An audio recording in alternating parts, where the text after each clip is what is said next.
Hello everyone, I am Karnik Saxena और आज हम लोग पढ़ने वाले हैं इंडियन इकोनॉमिक डेवलपमेंट। और इसमें हम फर्स्ट चैप्टर करेंगे इसका। उसके वन मार्कर जो इम्पोर्टेंट वन मार्कर क्वेश्चन है जिनके पेपर में बोर्ड के पेपर में आने में बहुत चांसेस हैं, and these are all suggested by our class teacher, subject teacher, my favourite teacher, that is Dheeraj sir. So हम स्टार्ट करते हैं आज। फर्स्ट पॉइंट जो हमारा है that is India was well known for its handicraft before colonisation. मतलब India जो था वो कॉलोनाइजेशन से पहले, बाहर ब्रिटिशर्स के आने से पहले अपने हैंडीक्राफ्ट्स के लिए बहुत ही ज़्यादा फेमस था। Next point, muslin is a type of cotton textile origin in Bengal. मतलब मसलिन एक ऐसा कॉटन टेक्सटाइल है जो कि बंगाल में जिसका ओरिजिन हुआ था, जन्म हुआ था, जहाँ वो पहली बार प्रोड्यूस हुआ था। Next is the finest variety of muslin is called मखमल।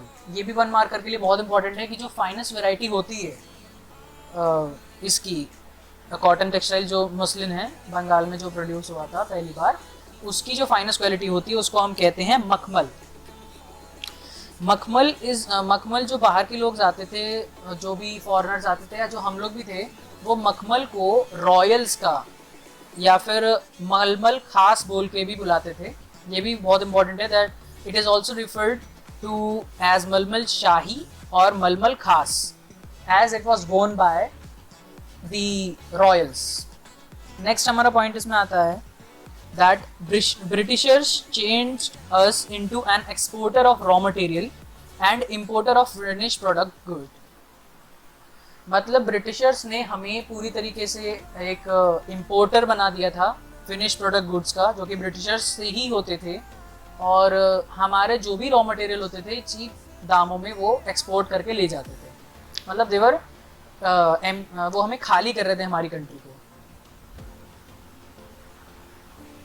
हाँ, नेक्स्ट हमारे जो बहुत इंपॉर्टेंट होते हैं वन मार्कर के लिए that are notable estimators of national income and per capita income. उस टाइम पे कोई इतना ज़्यादा मतलब था नहीं इंडिया में अवेयरनेस या फिर एजुकेशन को लेके, तो वहाँ उस टाइम पे जो नेशनल इनकम या पर कैपिटा इनकम जिन लोगों ने एस्टिमेटर्स थे, बहुत इंपॉर्टेंट रोल था इनका हमारी नेशनल इकोनॉमी में।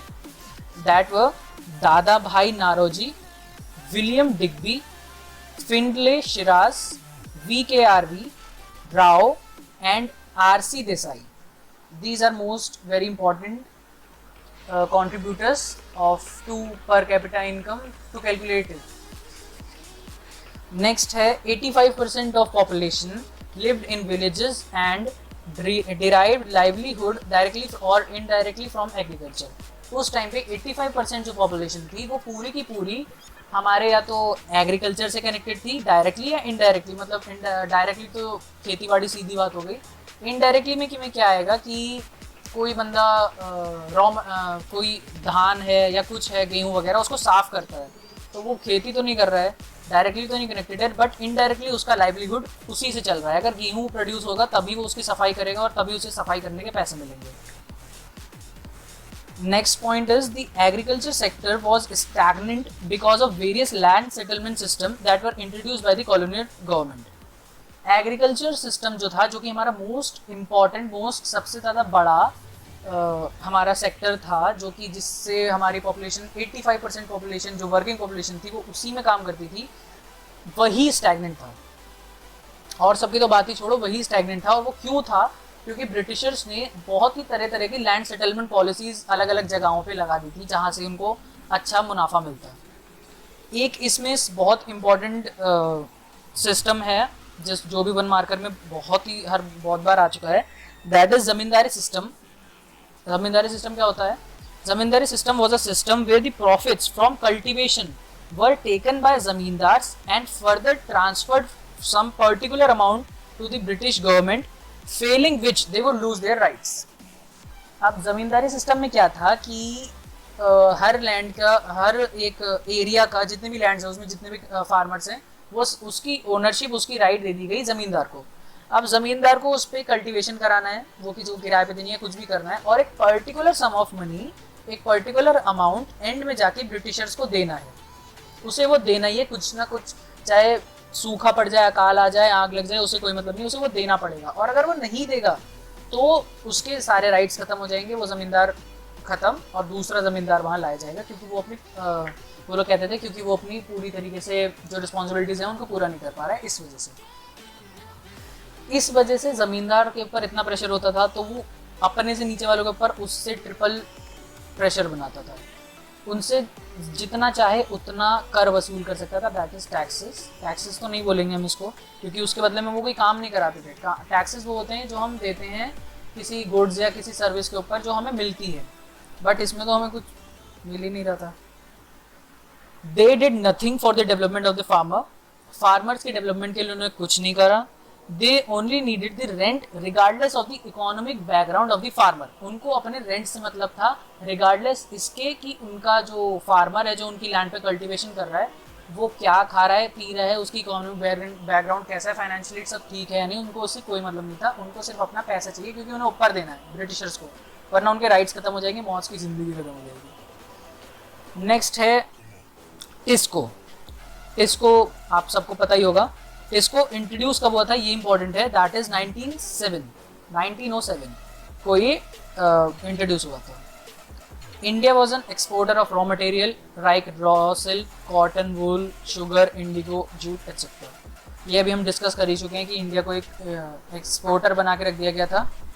नेक्स्ट है इंपोर्टर ऑफ फिनिश प्रोडक्ट, ठीक है, इसमें हमारा आता है woollen cloth, silk.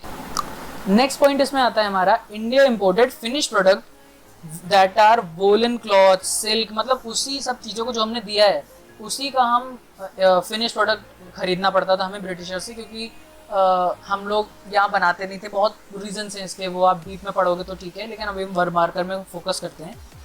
The first passenger train India ran between Bombay from Bombay, जो कि उस टाइम पे बोरी बंदर था, टू थाने ऑन 16 अप्रैल 1953 को फर्स्ट जो पैसेंजर ट्रेन थी वो चली थी मुंबई से थाने तक।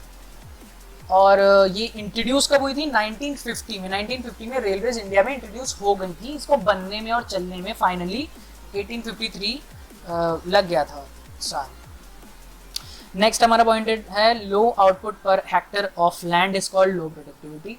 इसका भी वन मार्कर में आ जाता है कि लो productivity, what is low productivity. So low productivity is low output per hectare of land, मतलब एक हेक्टर पे हमें अगर कम आउटपुट मिल रहा है तो हम उसको लो प्रोडक्टिविटी बोलेंगे। नेक्स्ट हमारा लास्ट पॉइंट आता है सुएज कैनाल के ऊपर। व्हाट वाज सुएज कैनाल, कब इंट्रोड्यूस हुई थी? Suez canal is an artificial waterway running from north to south across the isthmus of Suez in northern east Egypt. ये इंपॉर्टेंट है। Suez canal was a artificial waterways, मतलब man made था, human made था, जिसको हम लोगों ने बनाया था, नेचुरल नहीं था। रनिंग फ्रॉम नॉर्थ से साउथ के रीजन में आती थी। ये किस उससे आती थी? Across the isthmus of Suez in northern east Egypt. ये वहाँ से बहती हुई आती थी। इससे क्या था कि हमारा जो ट्रेड था वो बहुत ही ज़्यादा बढ़ जाता था, क्योंकि घूम के आना बंद हो गया था। फिर है इसका डीप में आप लोग पढ़ोगे तो हो जाएगा, बट आप बस इतना याद रखना, Suez canal is an man made, that is artificial canal waterway running from north to south across the region of Isthmus of Suez in northern Egypt.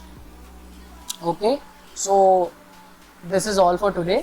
आज के लिए इतना ही है, और वन मार्कर्स फर्स्ट चैप्टर पे कंप्लीट होते हैं यहीं पे आपके। Thank you so much last तक सुनने के लिए, एंड बाय।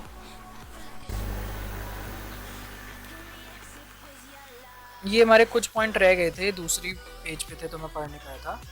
ये है डेमोग्राफिक कंडीशन, उस टाइम पे कैसी थी, इसको बस थोड़ा थोड़ा जानना इंपॉर्टेंट है, वन मार्कर में पूछ लिया जाता है। सबसे पहला, literacy level was less than 16%, मतलब 16% से भी कम लोग ऐसे थे हमारी कंट्री में टोटल में से 100% में से जो कि अपना नाम किसी एक लैंग्वेज में लिखना और कोई भी एक लैंग्वेज को बोलना जानते थे। Female literacy level all come था, वो 7% था। हेल्थ फैसिलिटीज इनएडुकेट थी। ओवरऑल मोर्टेलिटी रेट जो था वो बहुत ही ज्यादा था, मतलब लोग बहुत जल्दी मर जाते थे। नेक्स्ट है the infant mortality rate was 2018 पर 1000, मतलब जो इन्फेंट मोर्टेलिटी रेट क्या होता है? इन्फेंट मोर्टेलिटी रेट होता है आपका जब भी कोई बच्चा अपना जन्म लेता है और वो फर्स्ट बर्थडे मतलब 1 साल कंप्लीट होने से पहले ही डेथ हो जाती है उसकी, चाहे कोई भी डिसीज हो, बीमारी हो या एक्सीडेंट हो किसी भी वजह से, तो उसको हम इन्फेंट मोर्टेलिटी रेट में इंक्लूड करते हैं।